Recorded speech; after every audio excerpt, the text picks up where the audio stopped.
오늘 감사의 은혜라는 제목 가지고 여러분하고 말씀 나누기를 원합니다. 추수감사 주일입니다. 이 추수감사절은 성서적 기원으로 좀 여러분들하고 좀 성서적 기원을 나누게 되면 오늘 우리가 읽은 본문 말씀에서 그 기원을 찾습니다. 출애굽기 23장 16절에 근거하고 있습니다. 이 절기는 그의 추수에 대하여 감사와 기쁨으로 하나님 앞에 응답하는 인간의 축제 기간입니다. 지난 한 해 동안에 부어주셨던 그 은혜, 지난 한 해 동안에 우리에게 주셨던 그 은혜를 기억하면서 하나님 앞에 응답하는 시간이라는 것이죠. 하나님 감사합니다. 하나님 지켜주셔서 감사하고 하나님 오늘도 인도해 주셔서 감사합니다라는 우리의 응답이 있는 계절. 그래서 이 추수감사절은 축제입니다. 여러분들 그냥 이렇게 입 다물고 있는 시절이 아니라 서로 땡스기빙, 해피 땡스기빙 하면서 축복하고 입으로 고백하는 시간이죠. 아까도 했지만 우리 다시 한번 옆분하고 인사하겠습니다. 해피 땡스기빙 한번 인사해 보겠습니다. 해피 땡스기빙. 뭐 다들 영 무슨 떨떠름한 그 기쁨 계절인 것 같은데 근데 정말로 반가움으로 표현하는 시간, 은혜가 제일 잘 표현하는 것 같습니다. 웃으면서. 구약에 의하면요 이스라엘 백성에게는 3대 절기가 있었습니다. 그 절기 첫 번째가 유월절이었고, 두 번째가 오순절이었고, 세 번째가 장막절이었습니다. 이 중에서 장막절, 오늘 성경에는 수장절이라고 표현하는데, 수장절은 농사가 다 끝나고 난 다음에 7월 중순부터 마지막 곡식을 추수하여 타작의 수고와 포도주 짜는 일을 끝마친 다음에 거행되는 것이 바로 이 수장절, 장막절인데, 이것이 바로 오늘 우리가 지키고 있는 추수감사절의 유래가 된 날입니다. 이스라엘에는 3대 절기, 가장 큰 절기, 성경에서도 지키라는 절기 중에 하나가 바로 오늘 우리가 지키고 있는 이 땡스기빙, 추수감사절이라는 것입니다. 그렇습니다. 여러분들, 이스라엘 백성은요 이 감사할 줄 알던 백성이었습니다. 이 감사라는 것이 무언가를 알던 백성이라는 것이죠. 더 나아가서 감사하는 절기를 가질 정도로 이 감사의 중요성을 자사손손대대로 가르치고 백성들에게 나누는 그러한 민족이었다는 것입니다. 그들은 출애굽 이전부터 하나님께 감사하는 절기를 특별히 정하고 감사하던 민족, 감사를 알았던 민족이었다는 것입니다. 물론 여러분들 이스라엘 역사를 조금 아시는 분들은 이스라엘 백성들이 참 이 감사의 절기가 쉽지 않았다는 것을 알 것입니다. 그게 무슨 말이냐면요, 이스라엘 백성들은 하나님께서 인도하시고 보호하시는 선택된 백성이었지만 그들이 정말 감사절기를 지킬 정도로 여유로운 민족이었나, 역사를 생각해보고 말씀을 살펴보면요 그렇지 않았다는 게 정답입니다. 다른 민족으로부터 억압을 받아야만 했고요, 오늘 우리가 읽고 있는 이 출애굽처럼 출애굽이라는 말이 필요했던 민족입니다. 도망쳐야 됐다는 것이죠. 애굽에서 출애굽해야 되는, 나와야만 하는 민족의 어려움을 겪었던 그러한 민족의 역사를 가지고 있던 민족. 또 여러분들 근대사를 보더만 하더라도, 근대사에만 보기만 하더라도 그들은 나라를 찾아야만 했고, 지금도 여전히 여러가지 분쟁과 여러가지 잘못된 논리와 사상 때문에 그들 가운데 계속 죽고 죽이는 분쟁 국가로서 구별되는 그 지역에 살고 있는 곳이 바로 이 이스라엘 민족이었다는 것입니다. 그럼에도 불구하고 그들은 왜 민족의 3대 절기 중에 하나로 특별히 감사 절기를 지키기를 원했을까? 이 땡스기빙을 만들었을까?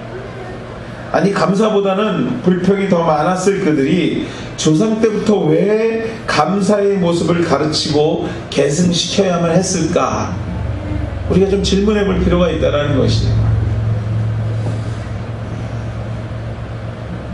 이 민족의 풍토가 감사에서부터, 감사의 그 바탕하에 나라가 세워지고 민족이 성장했다라는 것이죠. 왜 그렇게 했을까? 그렇지 않은 환경 속에서도 왜 그것을 굳이 그들은 가리키고 그렇게 전승해야만 했을까 하는 것입니다. 왜 오늘 너무도 힘들고 괴로운데 하나님이 계시는지 정말 확인하고 싶고, 또 정말 계시다면 어떻게 우리의 민족을, 우리의 삶을, 우리의 가족을, 나의 생업을 이렇게 내버려둘 수 있을까 생각하는 그들에게, 우리에게 감사절을 감사하는 마음으로 감사의 조건을 찾는다는 것은 결코 쉬운 일이 아니지만, 오늘도 왜 그 백성들은, 아니 오늘 믿음의 우리들에게는 이렇게 감사할 것을 요구하고 계시냐라는 것입니다. 결코 쉬운 일이 아닌데 말입니다. 이집트에 한 가난한 농부가 있었습니다. 그는 알라신을 믿는 이 모슬림이었습니다. 그는요, 어느 날 너무나 삶이 힘들어서 편지를 하나 썼답니다. 알라신에게. 그 편지의 내용은 간단하게 이런 내용입니다. 200파운드만 달라고 하는 것이죠. 200파운드만 주십시오. 신이시오.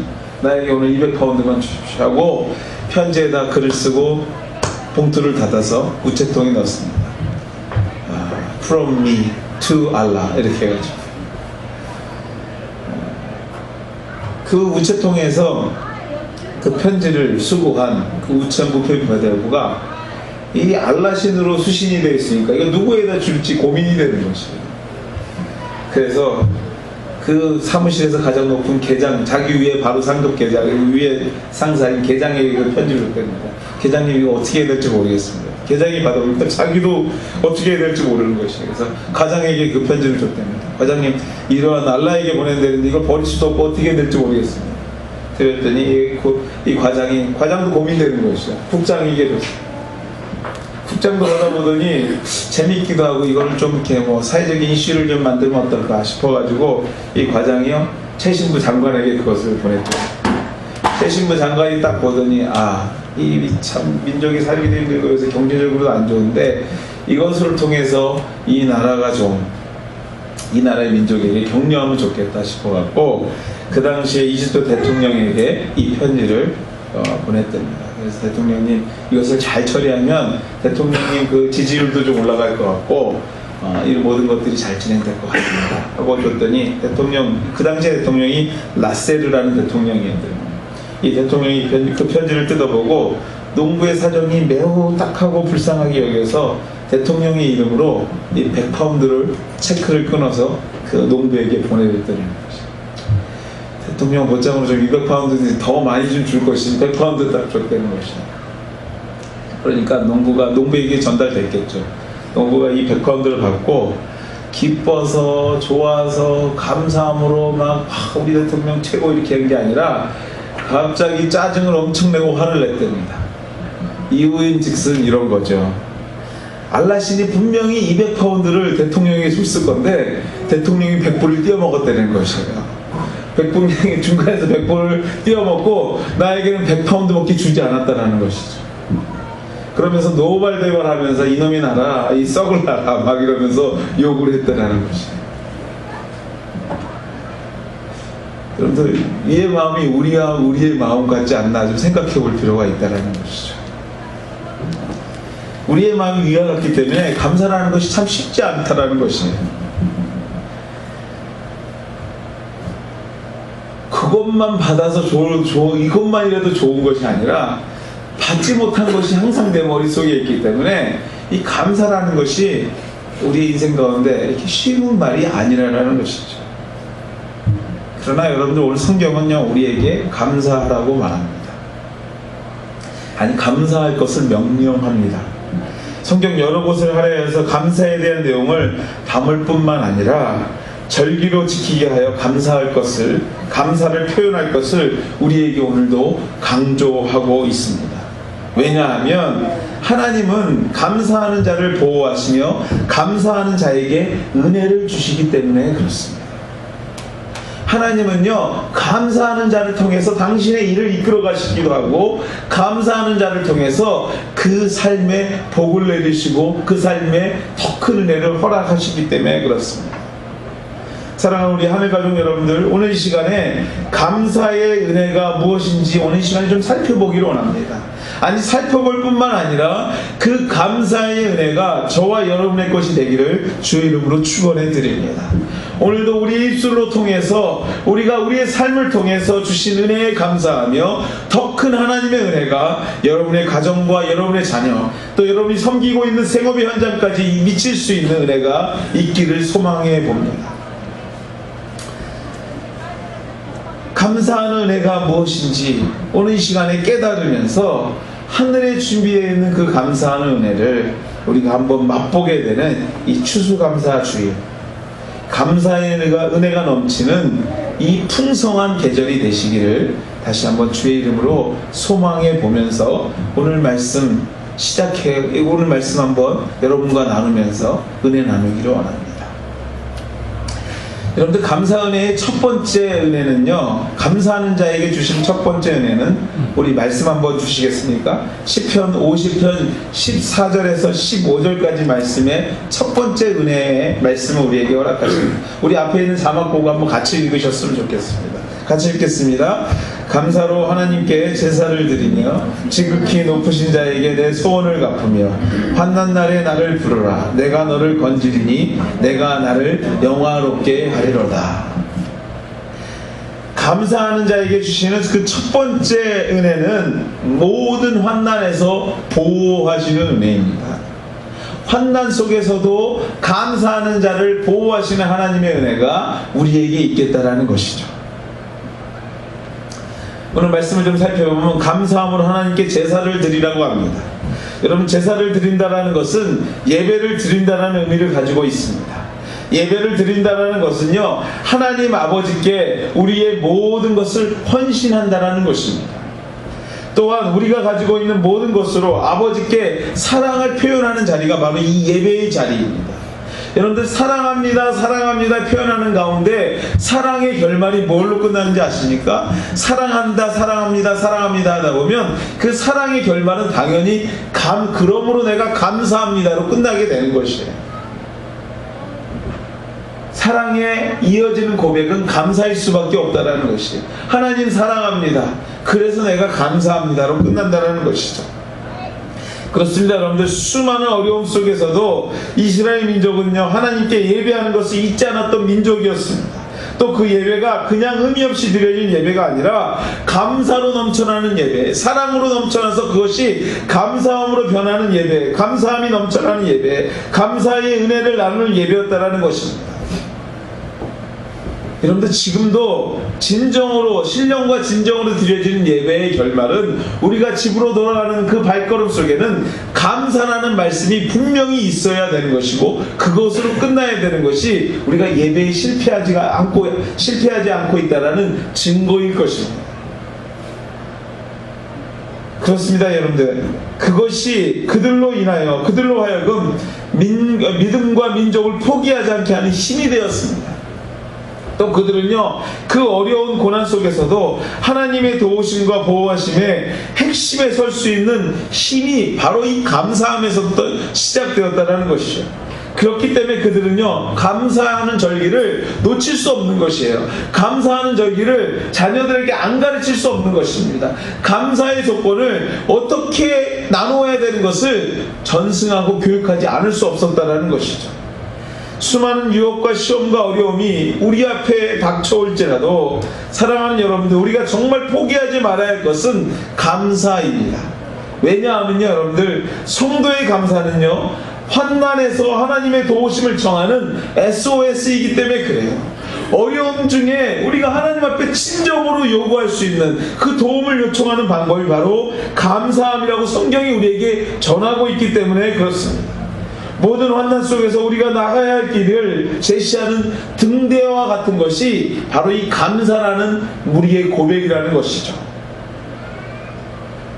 여러분들, 위기의 순간에요, 어려움의 순간에 하나님, 우리의 가정을, 우리의 생업을 도와주시옵소서.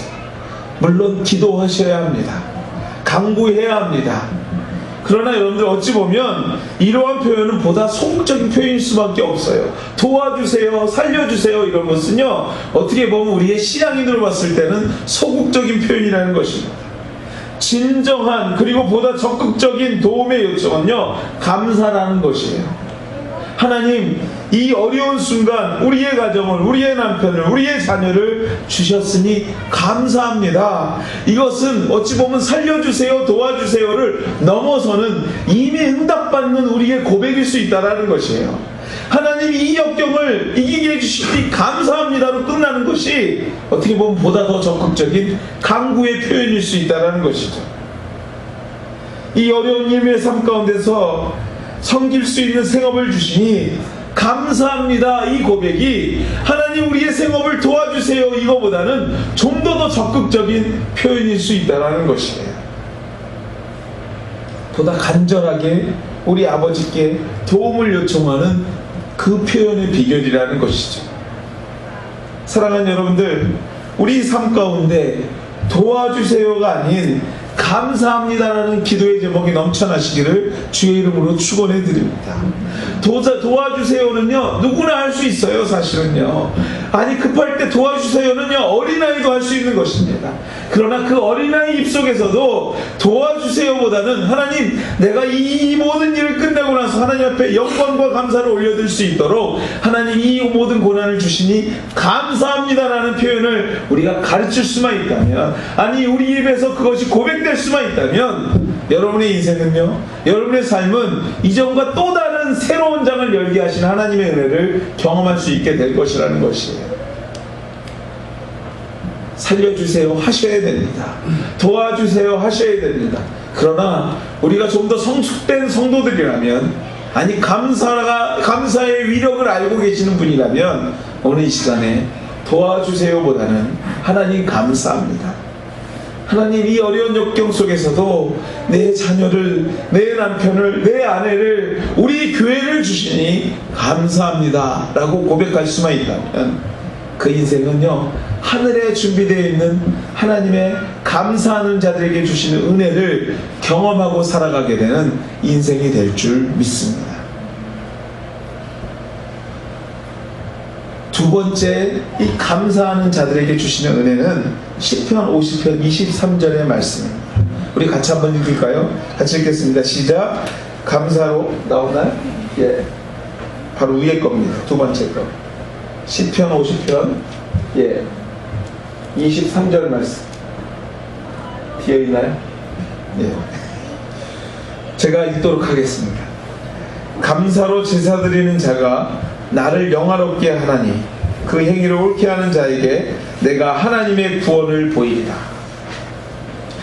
감사의 은혜는 그 감사로 은혜를 경험하는 두 번째 비결은요, 하나님을 기쁘게 하신다라는 것입니다. 하나님을 기쁘게 하신다.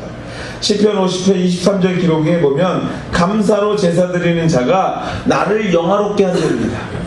감사함으로 예배드리는 자가 하나님을 기쁘게 한다는 것이죠. 영화롭게 한다는 것입니다. 좋습니다. 여러분들, 우리가 어떤 상황 속에서도 우리 하나님을 영화롭게 하는 것은 바로 감사입니다. 기쁘게 하는 것은, 어떠한 상황 속에서도 그분을 기쁘게 하는 것은 감사하는 삶이 우리 하나님을 기쁘게 한다는 것이죠. 감사로 예배드리는 자, 감사로 생업에 열중하는 자, 감사로 가정에 충실한 자, 감사로 부모님을 섬기는 자, 감사로 아이들을 섬기는 자, 감사로 우리에게 맡겨진 교회를 섬기는 자에게 그 자를 보는, 그 모습을 보는 우리 하나님은 그 영혼을 통해서 오늘도 기뻐하신다라는 것입니다. 그러나 위와 마찬가지로 감사로 하나님을 기쁘게 하는 것 또한도 쉽지 않은 일입니다.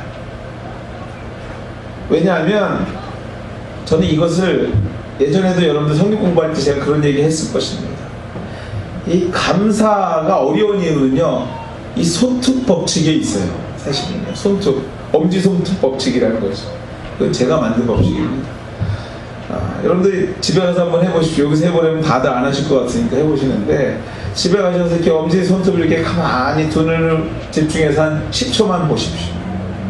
그러면요, 주변이 뿌얘지고 엄지 손톱만 이렇게 눈에 들어옵니다. 제가 눈이 사시가 될까봐 여러분들 시범을 못 보여드리겠는데, 이렇게 보면요, 그래요. 주변이 뿌얘져요. 여러분들, 이게 무슨 법칙이냐면, 정말 우리에게 다가오는 고난이 이 엄지손톱만 할 수 있어요.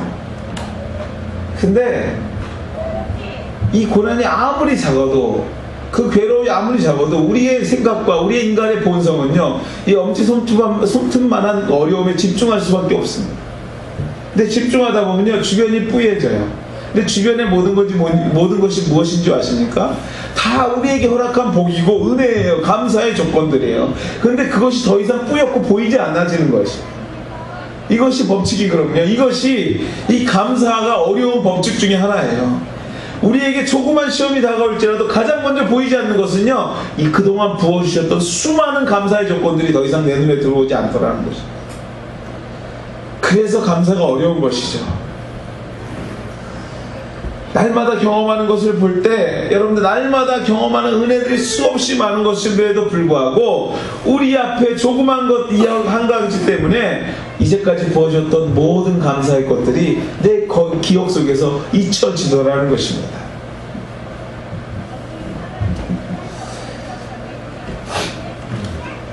장성한 아들 두 형제가 있는 김 권사님이라는 분이 있었다고 합니다.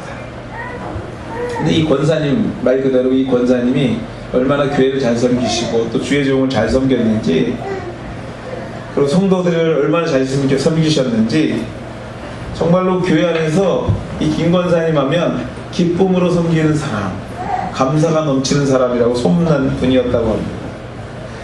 하루는요, 그 권사님이 동태 5마리를 샀대요.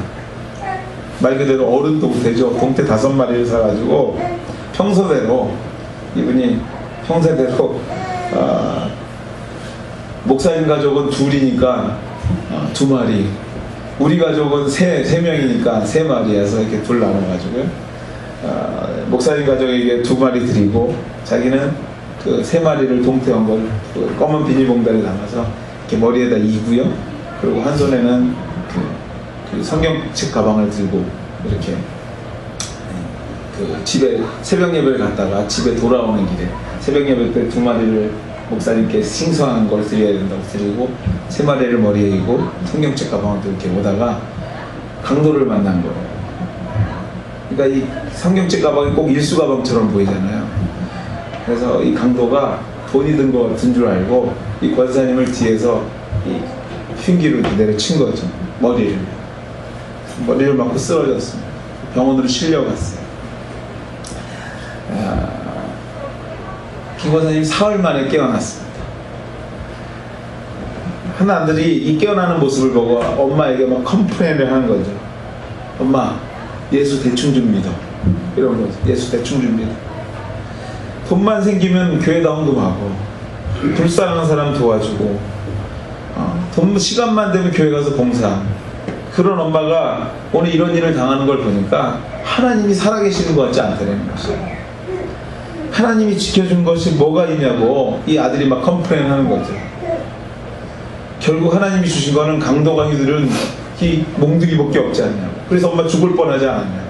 엄마 사흘 만에 지금 깨어난 거라고. 그때 이 김 권사님이 그 아들을 이렇게 쳐다보면서 이렇게 대답을 했답니다. 얘야, 아들아, 그렇게도 깨닫지 못하겠냐? 내 머리에 이고 있는 동태가 강도의 강목을 대신 맞아줬기 때문에 내가 사흘만이라도 깨어난 거다. 죽지 않고 산 거란다. 그러면서 뒤에 명언을 아들에게 남깁니다. 뭐라고 남기냐면 이렇게 남기는 거죠. 깨달으면 천국이고 못 깨달으면 지옥인 거야. 이렇게 아들에게 얘기를 하더라고요. 사랑하는 여러분들, 우리 삶 가운데 정말 다양한 이야기들이 오늘 이 순간에도 만들어지고 있고, 그 내용으로 인하여 울고 때로는 웃는 것이 우리의 삶일 것입니다. 그 무언가가 수많은 감사의 조건을 잃어버리게 할 때, 그 무언가가 우리의 마음에서 감사의 조건을 싹 사라지게 할 때, 한 가지 우리가 분명히 기억해야 하는 것은 감사란 깨닫는 것이라는 것이죠. 감사라는 것은요, 그냥 다가오는 그 환경을 그대로 멍하니 바라봤을 때 감사가 되는 것이 아니라 감사는 깨닫는 것이라는 것입니다. 그냥 이루어지는 것이 아니라 순간순간 그리스도의 마음으로 생각하고 그분의 시선으로 보려고 노력하는 순간 깨닫게 되는 것이, 이전에 보이지 않던 것이 보이게 되는 것이 진정한 감사라는 것이죠. 얼마든지 세상 사람들처럼 하나님 왜 내 인생이 이렇게 할 수밖에 없습니까? 우리의 생업이 왜 이럴 수밖에 없습니까? 왜 우리의 자녀들은 그렇게 될 수밖에 없습니까는 세상 사람들도 할 수 있는 얘기고요, 나도 할 수 있는 얘기고 이웃 사람도 할 수 있는 얘기입니다. 그런데 오늘 우리가 꼭 기억해야 될 건 뭐냐면요, 깨달으면 천국이고 깨닫지 못하면 지옥이라고 말한 그 권사님 말씀처럼 우리가 깨닫게 되면 그것조차도 감사의 조건이 될 수 있는 것이고, 오늘도 우리의 마음이 깨닫지 못하고 영적인 눈이 뜨이지 못하게 되면 모든 것이 불만투성이고 모든 것이 한 가지도 감사의 조건으로 우리의 인생 가운데 다가오는 것이 없게 되는 것이에요. 여러분들, 조그마한 것이 모든 감사의 조건을 가려버리게 만드는 것이 나약한 우리의 인생의 모습입니다. 여러분들, 오늘도 하나도 감사하고 둘째도 감사하고 셋째도 감사인데 마지막 100번째 조그만 무언가가 잘못된 일이 일어났을 때 99가지의 모든 감사의 조건을 잊어버리는 것이 바로 나약한 우리의 모습이라는 것이에요. 감사는요, 오늘도 깨닫는 자에게 주시는 축복입니다. 감사는요, 오늘도 그리스도의 눈으로 우리의 인생을 바라보려고 노력하는 자들에게 주시는 하나님의 은혜인 것이에요. 감사는요, 오늘도 그렇지 않음에도 불구하고 성령의 충만함으로 우리의 인생을 살아가고자 하는 자들에게 주시는 하나님의 복이며, 그렇게 노력하는 자를 보시고 오늘도 하나님은 기뻐하시고 그 마음을, 그 기쁨을 주체할 수 없어서 그 감사하는 자들과 나누고자 하는 하나님의 마음을 오늘도 우리에게 전하고 있다는 것이죠. 사랑하는 여러분들, 깨닫는 순간 감사가 되는 줄 믿습니다. 그 순간 우리 하나님께서 기뻐하신다는 것입니다. 오늘도 어렵습니다. 힘이 듭니다. 숨이 차오릅니다. 그럼에도 불구하고 하늘의 특별한 은혜를 깨닫고 그로 통해 감사하는 참 기쁨이 넘치는 여러분의 인생 되시기를 주의 이름으로 다시 한번 축원해 드립니다. 마지막으로 여러분들, 감사의 은혜는요, 마가복음 14장 9절 말씀입니다. 우리 같이 한번 읽었으면 좋겠습니다. 같이 읽겠습니다. 내가 진실로 너희에게 이르노니 온 천하에 어디서든지 복음이 전파되는 곳에는 이 여자의 행한 일도 말하여 저를 기념하리라 하시니라. 마지막으로 감사의 은혜는요, 하나님께서 우리를 존귀케 하여 주신다는 것이에요. 말이 좀 어려울 수 있는데 하나님께서 우리를 높여주신다는 것이죠. 감사하는 자를 하나님께서는요, 세상에서 내가 높여지려고 그런 것이 아니라 하나님께서 우리를 높여주신다는 것입니다. 오늘 본문 말씀에 보면 한 여인이 예수 그리스도에게 감사의 표현으로 귀중한 옥합을 깨뜨려서 그의 발 앞에 내려놓습니다. 그것을 보시고 난 다음에 주님께서 그에게 축복하시는 것이에요. 온 천하에 어디든지 이 복음이 전파되는 곳에 이 여자의 행한 일도 말하여 저를 기념하게 하리라 하셨다. 여인이 받은 바 은혜를 감사할 때 온 세상에 이름이 기억되는 존귀하게 되게 되는 주님의 은혜를 그에게 부어주셨다는 것이죠. 여러분, 이름이 높여지는 것은요, 우리가 할 수 있는 일이 아닙니다. 우리가 정말로 세상 앞에 내어 보여지는 것은 어찌 보면 우리가 하려고 했을 때 항상 부작용이 가장 많은 일 중에 하나가 바로 이러한 일들이라는 것이죠. 그러나 여러분들, 우리가 감사하고 살아갈 때 하나님 앞에 어떤 일 가운데서도 감사하려고, 아니 감사의 조건을 찾으려고 노력할 때 하나님께서 우리의 이름을 자연스럽게 그의 능력으로 세상 앞에 높여주신다는 얘기입니다. 오늘도 쓰러져 있는 나를, 상처난 나를 도움의 손길이 필요한 나를 하나님께서 치유하시고 도우셔서 세상의 많은 사람들 앞에서 존경받게 높여주시는 은혜가 바로 감사하는 자들에게 일어나는 사건들이라는 것이죠. 여러분의 생업과 가정이 또 우리 하늘교회가 우리의 자녀들이 이러한 감사로 통해서 하나님께서 높여주시는 은혜가 있게 되는 충만한 은혜가 경험되는 이 감사의 절기 되시기를 다시 한번 주의 이름으로 축원해 드립니다.